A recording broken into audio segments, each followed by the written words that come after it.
Welcome back to alphabet. আজকে আমরা human রিপ্রোডাকশনের part 4 শুরু করব। তো আগের দিন স্ত্রী জননতন্ত্র শেষ করেছিলাম, তো আজকে আমরা একটু শুক্রাণুর এবং শুক্রাশয়ের অন্তর্গঠন বা আণুবীক্ষণিক গঠন সম্পর্কে দেখব। তো দেখি এরকম দেখতে। শুক্রাশয়টাকে যদি আমরা দেখি তাহলে কি দেখব যে এর যদি শুক্রাশয় হয়, শুক্রাশয়ের 3টে লেয়ার থাকে।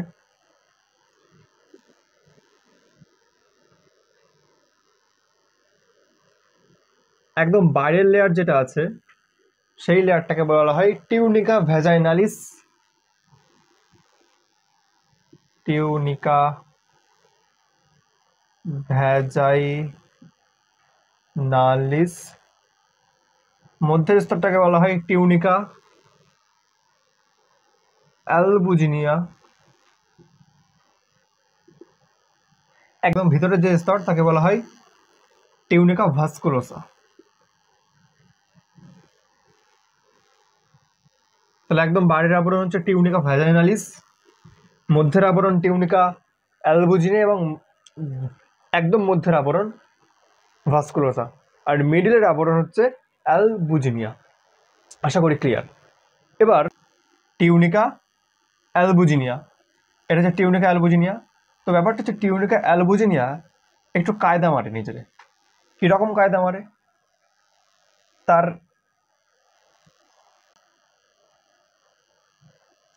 যখন এরকম করে অবস্থান করে তখন কিছু প্রকোষ্ঠ তৈরি হয়, যেমন একটা প্রকোষ্ঠ, একটা প্রকোষ্ঠ, একটা প্রকোষ্ঠ, একটা প্রকোষ্ঠ। তো এই প্রকোষ্ঠগুলিকে বলা হয় লেবিউল। তো কতগুলো লেবিউল থাকে একটা ইয়েতে? এক একটা বইতে এক এক রকম লেখা আছে। কোনো জায়গায় লেখা আছে 100, আবার কোনো জায়গায় লেখা আছে 200 থেকে 300। তো এই লেবিউল মানে প্রকোষ্ঠ, প্রকোষ্ঠের মধ্যে থাকে সেমিনিফেরাস নালিকা। এরকম করে কিছু সেমিনিফেরাস নালিকা থাকে।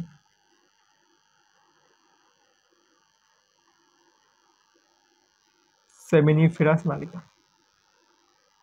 তো সেমিনিফেরাস নালিকা থেকে একটা অংশ এরকম করে বেরিয়ে আসে।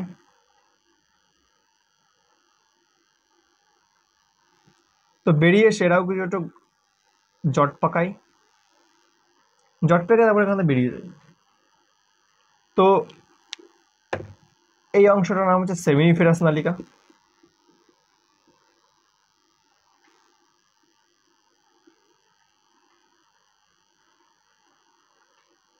যে এই সরু সরু অংশগুলো যেখান থেকে বের হয়েছে, মানে সেমিনিফেরাস নালিকা যে নালীটা বার করেছে বা যে নালীটা সেমিনিফেরাস নালিকা থেকে বেরিয়েছে তাকে বলে রিজু নালিকা। আর যে এই ঘোটালা মতন পাকিয়েছে এটাকে বলছে রেডি টেস্টিস।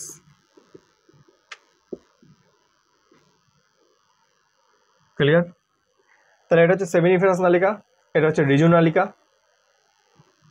এটা হচ্ছে রেডি টেস্টিস। তো আমরা দেখবো যে শুক্রাণু, তো শুক্রাণু সেমিনিফেরাস নালিকায় তৈরি হয়। ঠিক আছে? তো তার আগে একটু বলে দিই যে এই সেমিনিফেরাস নালিকাগুলো দেখলাম, এর বাইরে বাইরে এরকম কিছু কোষ থাকে, এরকম কিছু কোষ থাকে। এই কোষগুলোকে বলা হয় লেডিগের আন্তর্কোষ। লেডিগের আন্তর্কোষ। ক্লিয়ার? অর্থাৎ সেমিনিফেরাস নালিকার বাইরে যেই অনেকগুলো কোষ থাকে তাকে আমরা বলছি লেডিগের আন্তর্কোষ। যদি ক্লিয়ার হয়ে গিয়ে থাকে তাহলে আমরা সেমিনিফেরাস নালিকায় যেমন শুক্রাণু উৎপন্ন হয় সেটা আমরা দেখব। সেমিনিফেরাস নালিকার ঘটলা করে থাকে। সেমিনিফেরাস নালিকাকে যদি একটু কেটে নেওয়া হয়, এরকম করে যদি কেটে নেওয়া হয়, এটা সেমিনিফেরাস নালিকা একটু কেটে নিয়েছি আমি। তো কেটে নেওয়ার পরে কিছু এরকম অংশ দেখতে পাবো, এগুলোকে বলছে বেসমেন্ট মেমব্রেন। Basement membrane.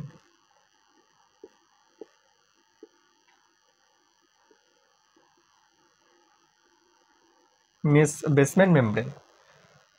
ব্যাপারটা হচ্ছে আমরা যখন খাই বা খাই তখন আমরা চেয়ারে বসে খাই বা মাটিতে বসে খাই, মাটিতে বলতে মেঝেতে বসে খাই।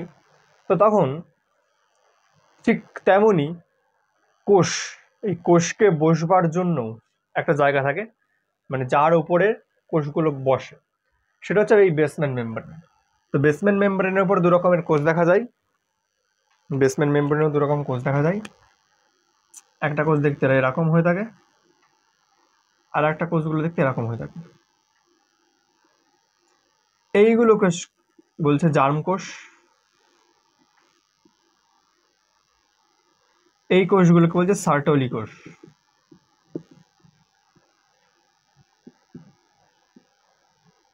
ওকে, জার্ম কোষ, সার্টোলি কোষ। তো প্রথমে আমরা সার্টোলি কোষ সম্পর্কে একটু জানবো। সার্টোলি কোষ, এরা সার্টোলি কোষ। তো আমরা জানি তো যে কোষ মানেই সাইটোপ্লাজম থাকবে, এর মধ্যে সাইটোপ্লাজম আছে। তো সাইটোপ্লাজম আছে মানে একটা কোষে যে যে কোষাঙ্গাণুগুলো থাকার কথা সেই সেই কোষাঙ্গাণুগুলো আছে। যেমন লাইসোজোম আছে,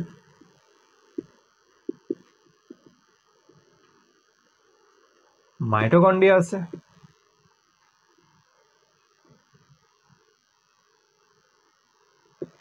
কিছু ফ্যাটের কণা আছে, এরকম কিছু অংশ আমরা দেখি। তো এবার এই সাইটোপ্লাজম, সরি, সার্টোলি কোষের আর একটা জিনিস থাকে, সেটা হচ্ছে গ্লাইকোজেন থাকে। ঠিক আছে, এবার সার্টোলি কোষের কাজ কি কি দেখি। কাজ হচ্ছে শুক্রাণুগুলোকে পুষ্টি দেওয়া। পুষ্টি দেওয়া, সার্টোলি কোষের কাজ হচ্ছে পুষ্টি দেওয়া। মানে যদি এটা সার্টোলি কোষ হয়, তো শুক্রাণু এর গায়ে এসে এরকম করে বসে, বসে এখান থেকে পুষ্টি সংগ্রহ করে, অর্থাৎ সার্টোলি কোষ শুক্রাণুকে পুষ্টি দিচ্ছে, ওই জন্য নয় যে পুষ্টি দেওয়া। 2 নম্বর, সার্টোলি কোষ যেগুলো একটু, যেই শুক্রাণুগুলো একটু ঠিকঠাকভাবে তৈরি হয় না, মানে যাদের মধ্যে ত্রুটি থাকে, অর্থাৎ যেই শুক্রাণুগুলো ত্রুটিযুক্ত সেই শুক্রাণুগুলোকে মেরে ফেলে দেয়, অর্থাৎ সহজ কথা বলতে একটা ধ্বংস করে দেয়। তো কোন প্রক্রিয়ায় ধ্বংস করে? ফ্যাগোসাইটোসিস প্রক্রিয়ায় এই সার্টোলি কোষ শুক্রাণুগুলোকে ধ্বংস করে দেয়। কোন প্রক্রিয়া? ফ্যাগোসাইটোসিস প্রক্রিয়ায় সার্টোলি কোষ ত্রুটিপূর্ণ শুক্রাণুকে ধ্বংস করে দেয়। তাহলে কি করছি? ত্রুটিপূর্ণ শুক্রাণুকে সার্টোলি সেল ধ্বংস করে দেয়। নেক্সট, সার্টোলি কোষ এর থেকে দুটো হরমোন তৈরি হয়, যার নাম ইস্ট্রোজেন এবং ইনহিবিন। ইস্ট্রোজেন ও ইনহিবিন। ইনহিবিন বলে দুটো হরমোন তৈরি হয়, ইস্ট্রোজেন আর ইনহিবিন। তাহলে বেসিক্যালি আমাদের এই সার্টোলি কোষ সম্পর্কে এই একটু জানতে হবে, ব্যাস, আর কিছু জানতে হবে না। তো আর একটা বলবো জার্ম কোষ সম্পর্কে। তো এটা বলার আগে আমার একটা কোষ সম্পর্কে বলতে হবে, যেটা একটু আগে দেখালাম, যে লেডিগের আন্তঃকোষ। এইগুলো আচ্ছা সার্টোলি, সরি, সেমিনিফেরাস নালিকা এর বাইরে যেই কোষগুলো থাকে তাকে আমরা বলবো লেডিগের আন্তঃকোষ। লেডিগের আন্তঃকোষ। তো ব্যাপারটা হচ্ছে এই লেডিগের আন্তঃকোষ থেকে একটা হরমোন উৎপন্ন হয় যার নাম টেস্টোস্টেরন। টেস্টোস্টেরন। জাস্ট লেডিগের আন্তঃকোষ সম্পর্কে এইটুকুই জানতে হবে, কিছু জানতে হবে না। তাহলে আমাদের জানতে পারলাম যে সার্টোলি সেল এবং লেডিগের আন্তঃকোষ সম্পর্কে। এবার আমাদের যেটা জানতে হবে যে জার্ম কোষ সম্পর্কে। তো ছোট করে একটু বলে রাখি, জানবো আমরা এরপরেই। জার্ম কোষের কাজটা হচ্ছে শুক্রাণু উৎপন্ন করা, স্পার্ম প্রোডাকশন, অর্থাৎ জার্ম কোষ থেকে স্পার্ম তৈরি হয়। ক্লিয়ার? এবার আমরা দেখব যে কি করে তৈরি হচ্ছে, দেখবো যে কি করে তৈরি হচ্ছে। ওকে, জার্ম কোষ, সেখান থেকে যেটা তৈরি হয় সেটা হচ্ছে স্পার্মাটোগোনিয়া।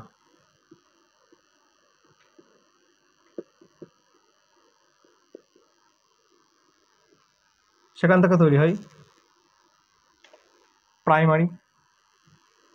প্রাইমারিকে আমরা 1 ডিগ্রি বলছি, ঠিক আছে। প্রাইমারি মানে 1 ডিগ্রি, আর 2 ডিগ্রি মানে সেকেন্ডারি, অর্থাৎ প্রাইমারি স্পারমাটোসাইট।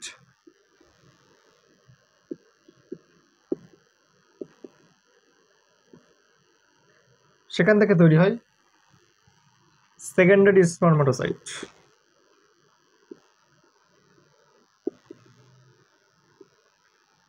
সেখান থেকে তৈরি হয় স্পারমাটিড। সেখান থেকে তৈরি হয়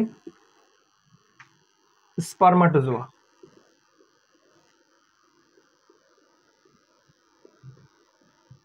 ওকে, তো জার্ম কোষ থাকছে, জার্ম কোষ থেকে তৈরি হচ্ছে স্পারমাটোগোনিয়া, সেখান থেকে তৈরি হচ্ছে স্পারমাটোসাইট, প্রাথমিক স্পারমাটোসাইট, তারপর তৈরি হচ্ছে সেকেন্ডারি স্পারমাটোসাইট, তারপর স্পারমাটিড, তারপর স্পারমাটোজোয়া। তো একটা সুন্দর কথা হচ্ছে যে স্পারমাটোটিড এর অপর নাম হচ্ছে অপরিণত শুক্রাণু। অপরিণত স্পাম। আর স্পারমাটোজোয়া যেটা হচ্ছে সেটা হচ্ছে পরিণত স্পাম। টিড মানে হচ্ছে অপরিণত স্পাম, মানে যেটা খুব একটা পরিপক্ক হয়নি। আর স্পারমাটোজোয়া মানে হচ্ছে পরিণত স্পাম, মানে যেটা পরিপক্ক হয়ে গেছে, মানে ম্যাচুরিটি লাভ করেছে। ওকে, তো জার্মকোষ 2n। তো জার্মকোষ থেকে মাইটোসিস বিভাজন হয়। মাইটোসিস বিভাজনে কি থাকে? ক্রোমোজোম সংখ্যা সেম থাকে, অর্থাৎ 2n থাকবে। স্পারমাটোগোনিয়া 2n থাকবে। স্পারমাটোগোনিয়া থেকে প্রাইমারি স্পারমাটোসাইট তৈরি হয়, সেটা হচ্ছে মাইটোসিসের মাধ্যমে। যেহেতু মাইটোসিসের মাধ্যমে তৈরি হয়েছে, সেহেতু স্পারমাটোটিডও 2n থাকবে, কারণ মাইটোসিসে ক্রোমোজোম সংখ্যার কোনো হ্রাস ঘটে না। এবার এখান থেকে খেলা শুরু হচ্ছে। কি খেলা? প্রাইমারি স্পারমাটোসাইট মিওসিস প্রক্রিয়ায় বিভাজিত হয়ে সেকেন্ডারি স্পারমাটোসাইট তৈরি করছে। এবার সেকেন্ডারি স্পারমাটোসাইট থেকে মিওসিস হচ্ছে, সেই মিওসিস প্রক্রিয়ার মাধ্যমে স্পারমাটিড যেটা আছে সেটা হচ্ছে এন হয়ে যাচ্ছে, কারণ মিওসিস হলেই এন, এবং স্পারমাটোজোয়া মানে পরিণত স্পাম সেটাও এন হচ্ছে। ক্লিয়ার? তো এইভাবে জার্মকোষ থেকে স্পারমাটোজোয়া তৈরি হয়। শুক্রাণু উৎপাদনের পদ্ধতিকে বলা হয় স্পারমাটোজেনেসিস। শুক্রাণু উৎপাদনের পদ্ধতিকে বলা হয় স্পারমাটোজেনেসিস। তো ঠিক তেমনই এই স্পারমাটোগোনিয়া থেকে এই স্পারমাটোজোয়া অর্থাৎ স্পারমাটোগোনিয়া থেকে পরিণত শুক্রাণু তৈরির পদ্ধতিকে আমরা বলছি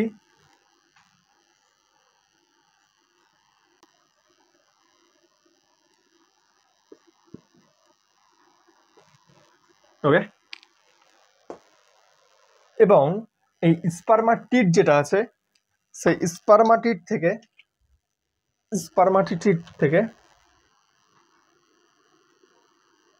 স্পারমাটোজোয়া তৈরির পদ্ধতিকে বলছে স্পারমিওজেনেসিস।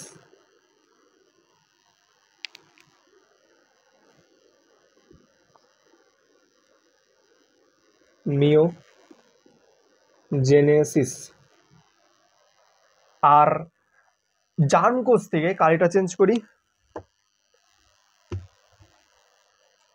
জার্মকোষ থেকে প্রাইমারি স্পারমাটোসাইট তৈরির পদ্ধতিকে বলছে স্পারমাটোসাইটোসিস।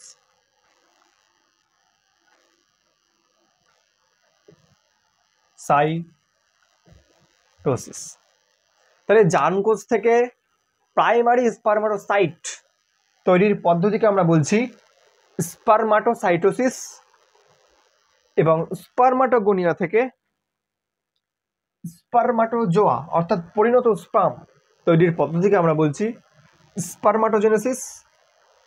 স্পারমাটিড থেকে অর্থাৎ অপরিণত শুক্রাণু থেকে স্পারমাটোজোয়া অর্থাৎ পরিণত শুক্রাণু তৈরির পদ্ধতিকে আমরা বলছি স্পারমিওজেনেসিস। ক্লিয়ার? ওকে, যদি ক্লিয়ার হয়ে গিয়ে থাকে তাহলে আমরা ছোট্ট একটা জিনিস জানবো যে স্পারমাটিডকে দেখতে কিরকম হয়। এরকম হয় স্পারমাটিডকে দেখতে, আর স্পারমাটোজোয়া অর্থাৎ পরিণত শুক্রাণুকে দেখতে এরকম হয়। ক্লিয়ার? তো একটা প্রশ্ন হচ্ছে যে আমরা এই সাটলি কোষটা দেখলাম, তো আমরা কি বললাম যে সাটলি কোষ থেকে শুক্রাণু পুষ্টি লাভ করে, তাই তো? তো ঠিক তেমনই এই স্পারমাটিড যখন তৈরি হয়, এই স্পারমাটিডটা চলে যায় এই সাটলি সেলের কাছে। তো সাটলি সেলের কাছ থেকে এ পুষ্টি নেয়, পুষ্টি নিতে নিতে নিতে নিতে এবার বড় হয়, অর্থাৎ এই অপরিণত শুক্রাণু ছিল সেটা পুষ্টি নিতে নিতে নিতে পরিণত শুক্রাণু হয়। তো পরিণত শুক্রাণু হয়ে গেছে মানে তার তো আর বসে থাকা কাজ চলবে না, তাকে বেরোতে হবে। তাহলে সাটলি কোষ থেকে স্পাম অর্থাৎ পরিণত শুক্রাণু একে বেরোতে হবে, এবং যে পদ্ধতির মাধ্যমে বেরোবে তাকে বলছে স্পারমিওজেনেসিস, তাকে বলছে স্পারমিয়েশন। তাহলে বোঝা গেল স্পারমিয়েশন কি? সাটলি কোষ থেকে শুক্রাণু অর্থাৎ পরিণত শুক্রাণুর যে পদ্ধতিতে বেরোয় বা যে পদ্ধতিতে নির্গত হয় তাকে আমরা বলছি স্পারমিয়েশন। ওকে, তো এবার আমরা দেখব যে কিভাবে শুক্রাণু গঠিত হয়, কিভাবে একটা শুক্রাণু গঠিত হয় বা কিভাবে শুক্রাণু তৈরি হয়।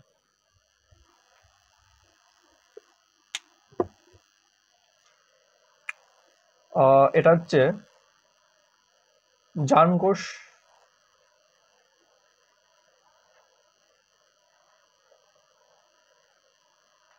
যার ক্রোমোজোম সংখ্যা 2n, জার্মকোষ যার ক্রোমোজোম সংখ্যা 2n।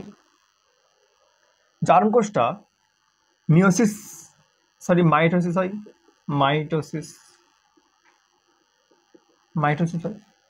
মাইটোসিস হওয়ার পরে দুটো কোষ উৎপন্ন করে, এরকম দুটো কোষ উৎপন্ন করে, যেই কোষটার নাম হচ্ছে স্পারমাটোগোনিয়া। এই কোষটাকে বলছে এ স্পারমাটোগোনিয়া,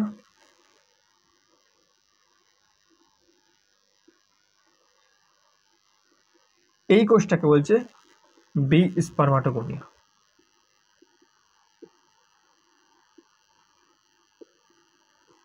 তাহলে জার্ম কোষ থেকে মাইটোসিস হলো, তো মাইটোসিস প্রক্রিয়ার মাধ্যমে দুটো কোষ উৎপন্ন করলো, যাকে বলছে এ স্পারমাটোগোনিয়া, আর ওই দিকেরটাকে বলছে বি স্পারমাটোগোনিয়া। এ স্পারমাটোগোনিয়া এটা স্টেম সেল হিসাবে কাজ করে, আর বি স্পারমাটোগোনিয়া রেণু মাতৃকোষ হিসাবে কাজ করে।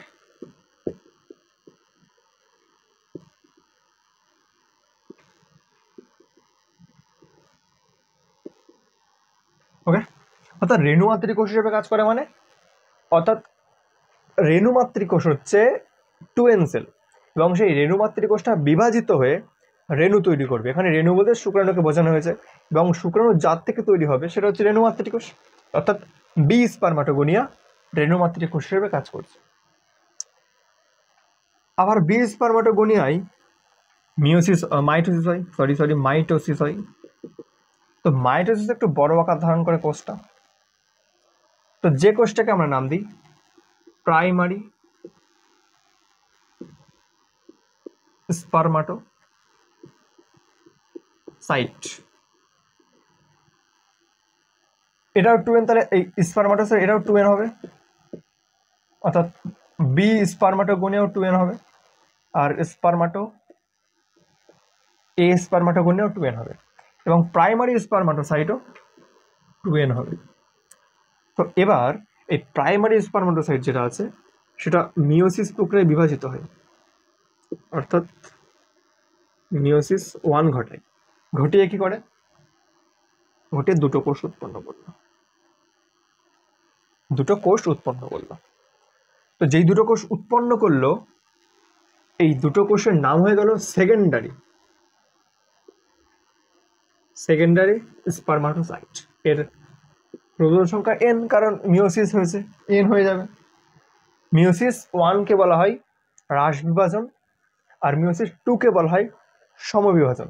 কারণ এটা কত ছিল, 2n ছিল, মিওসিস 1 হয়েছে, n হয়ে গেল। এবারে এই সেকেন্ডারি স্পারমাটোসাইটগুলো আবার দুটো ভাগে ভাগ হবে।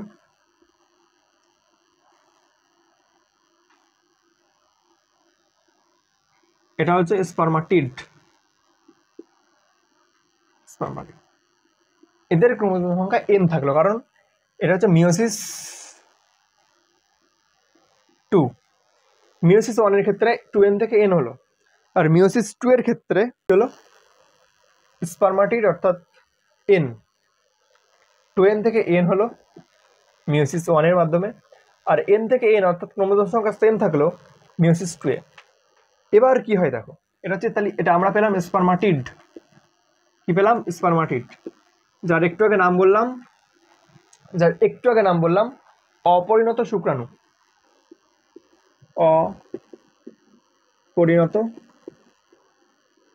অপরিণত স্পারমাটিড গুলো, এটা হচ্ছে সার্টোলি সেল।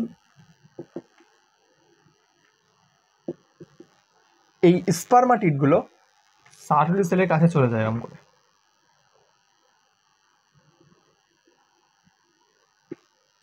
এবং এই সার্টোলি সেল একে পুষ্টি দেয়। পুষ্টি দিতে দিতে এই স্পারমাটিড গুলো উন্নত হতে থাকে। কিরকম? এখান থেকে আবার লেজ বার হয়। যখন লেজ বার হয় তখন তার নাম হয়, এইগুলোর নাম হয় স্পাম। এইগুলোকে আমরা বলছি স্পাম, অর্থাৎ স্পারমাটোজোয়া বা স্পাম বা পরিণত শুক্রাণু একই জিনিস।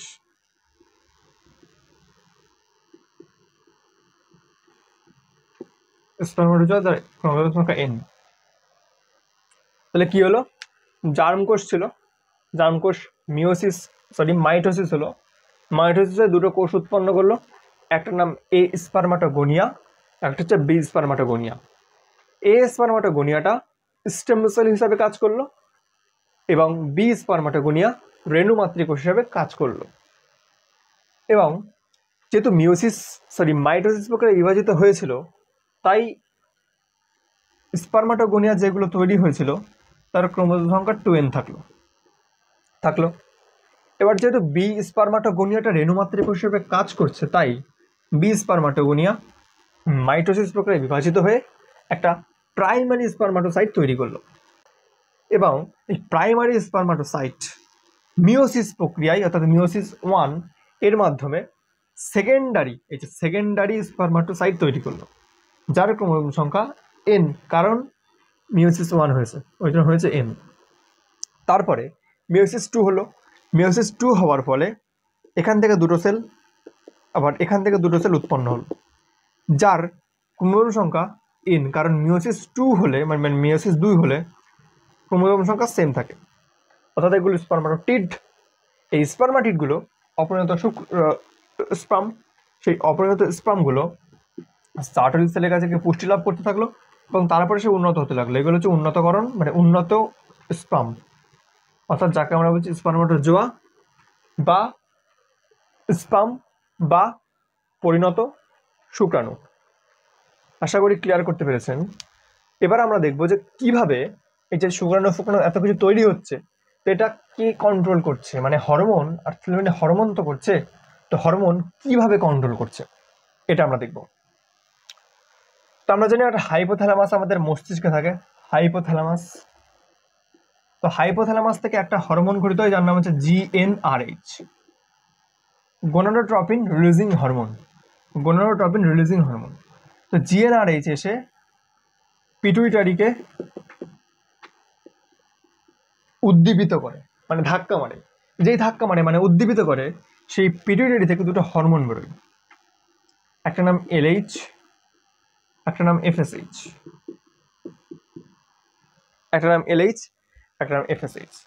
এই FSH সার্টোলি সেলের উপর কি কাজ করে? সার্টোলি সেলের উপর কি কাজ করে? তো সার্টোলি সেল থেকে একটা হরমোন নির্গত হয় যার নাম ADP, androgen binding protein, ABP, androgen binding protein. Androgen binding protein কি করে, যে আমরা অপরিণত স্পাম, যেটাকে আমরা বলছিলাম স্পারমাটিড, সেই স্পারমাটিডকে স্পারমাটোজোয়াতে কনভার্ট করে। এবার এলএইচ হরমোন সে কি করে, সেই লেডিকের আন্তর্কোষ দেখেছিলাম এরকম এরকম আছে, লেডিকের আন্তর্কোষের উপর কাজ করে এবং সেখান থেকে টেস্টোস্টেরন নির্গত হয়। ক্লিয়ার? এই টেস্টোস্টেরন স্পার্মিওজেনেসিসে সাহায্য করে।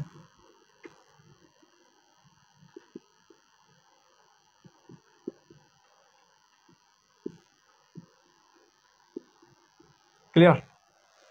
স্পার্মিওজেনেসিসে সাহায্য করে। তাহলে কি হলো, আমাদের হাইপোথ্যালামাস থেকে মস্তিষ্কে, সেই হাইপোথ্যালামাস থেকে একটা হরমোন নির্গত হয় যার নাম জিএনআরএইচ।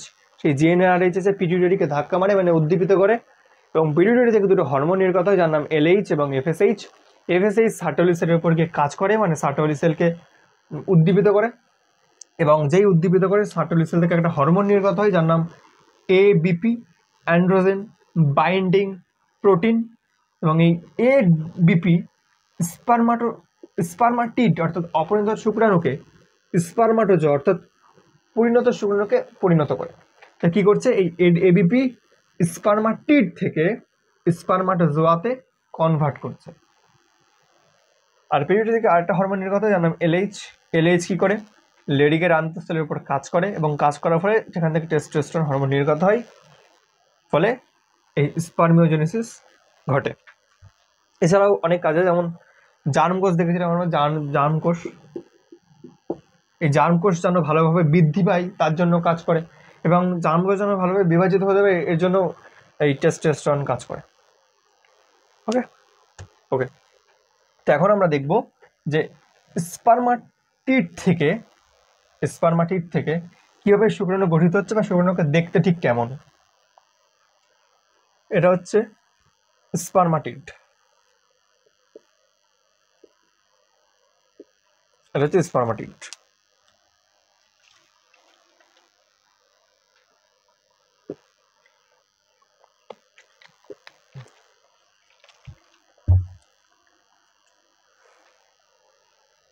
তো এখানে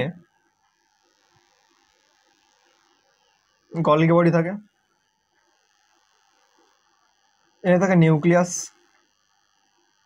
আর এখানে থাকে সেন্ট্রোজোম। গলগি বডি,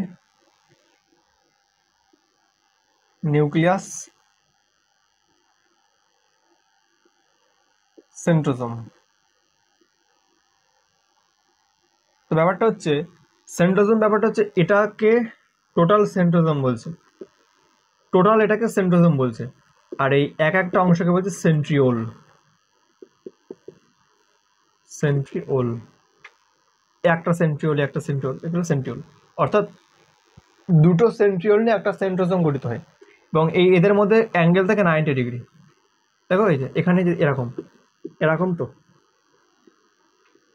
90 ডিগ্রি, দুটোর মধ্যে 90 ডিগ্রি থাকে। ঠিক তেমনই এখানে থাকে গলগি বডি, নিউক্লিয়াস এবং সেন্ট্রোজোম থাকে। কোথায় থাকে? স্পারমাটিডের মধ্যে থাকছে। এছাড়া অনেক কিছু থাকে, বাট আমি জাস্ট বোঝানোর জন্য আঁকছি এটা। এবং আমাদের স্পারমাটিড থেকে আমাদের তৈরি করতে হবে একটা পরিণত স্পার্ম। তো কিরকম হয়?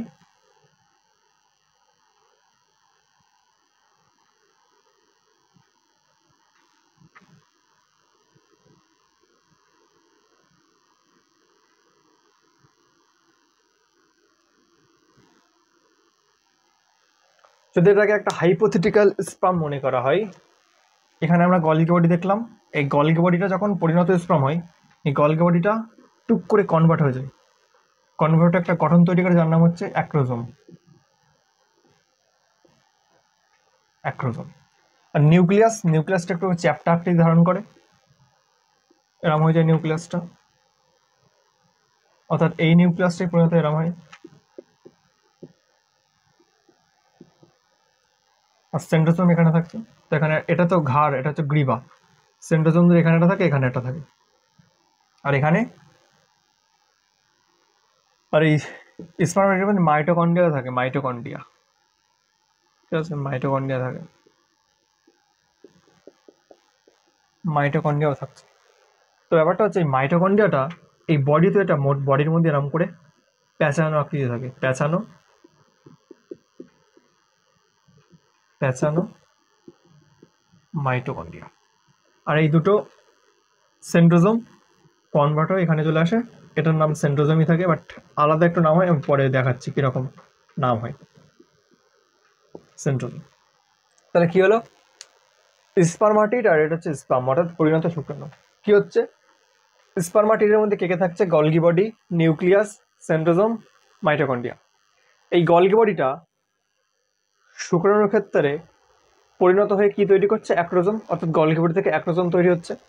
নিউক্লিয়াস, নিউক্লিয়াসই থাকছে। সেন্ট্রোজোম, সেন্ট্রোজোমই থাকছে, বাট এর নামটা একটু পরিবর্তন হচ্ছে, কি নাম পরিবর্তন হচ্ছে আমি বলছি। মাইটোকন্ড্রিয়া এর নাম থাকছে, তারপরে প্যাঁচানো আকৃতির মাইটোকন্ড্রিয়া তৈরি করছে। ক্লিয়ার? এবার একটা শুক্রাণুকে দেখতে কিরকম আমরা একটু দেখব, দেখতে ঠিক শুক্রাণুকে কি রকম।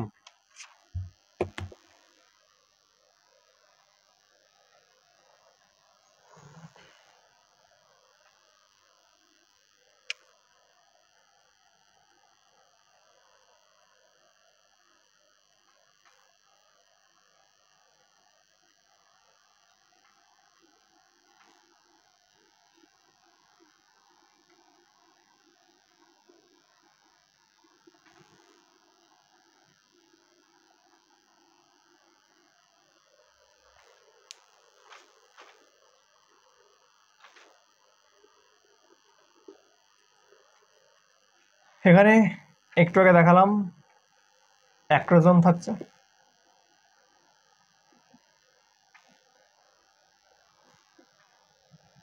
এখানে থাকছে নিউক্লিয়াস,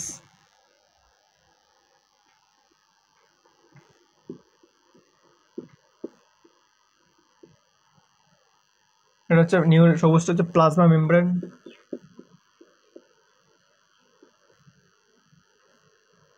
প্লাজমা মেমব্রেন। এখানে একটা সেন্ট্রিওল থাকছে বললাম, এটা হচ্ছে মস্তক,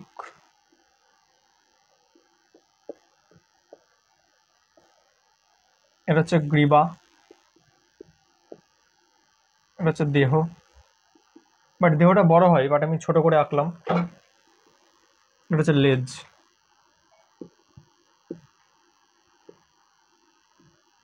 এই লেজের মাধ্যমে শুক্রাণু সাঁতার কাটতে কাটতে, সাঁতার কাটতে কাটতে ওই জরায়ুর মধ্যে দিয়ে ফ্যালোপিয়ান টিউবে পৌঁছায়। ফ্যালোপিয়ান টিউবে শুক্রাণুর জন্য হিরোইন অপেক্ষা করে, হিরোইনের নাম হচ্ছে ডিম্বাণু। তো সাঁতার কাটতে কাটতে, এই লেজের মাধ্যমে সাঁতার কাটতে কাটতে আমাদের শুক্রাণু মহাশয় আমাদের ডিম্বাণুর কাছে যায়।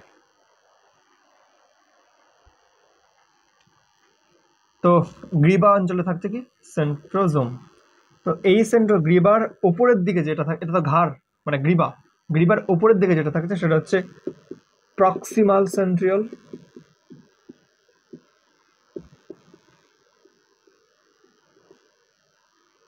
গ্রীবার নিচের দিকে যেটা আছে সেটা হচ্ছে ডিস্টাল সেন্ট্রিওল, ডিস্টাল সেন্ট্রিওল।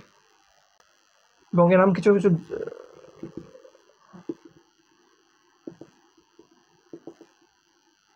এরকম কিছু অংশ দেখা যায় যার নাম বলা হয় axial filament,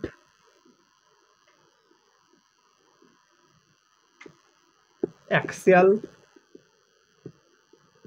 filament, axial filament. Axial ফিলামেন্টের ওপর দেখালাম যে এরম করে মাইটোকন্ড্রিয়া থাকে, অর্থাৎ প্যাঁচানো মাইটোকন্ড্রিয়া। প্যাঁচানোর ইংরেজি নাম হচ্ছে স্পাইরাল, নাম হচ্ছে spiral mitochondria, mitochondria, spiral mitochondria. মাইটোকন্ড্রিয়ার একদম তলায় কি রং দিয়ে দেখায়, একটা অংশ থাকে, এটাকে বলছে রিং সেন্ট্রিওল। এটা হচ্ছে সেন্ট্রিওল, হচ্ছে রিং সেন্ট্রিওল,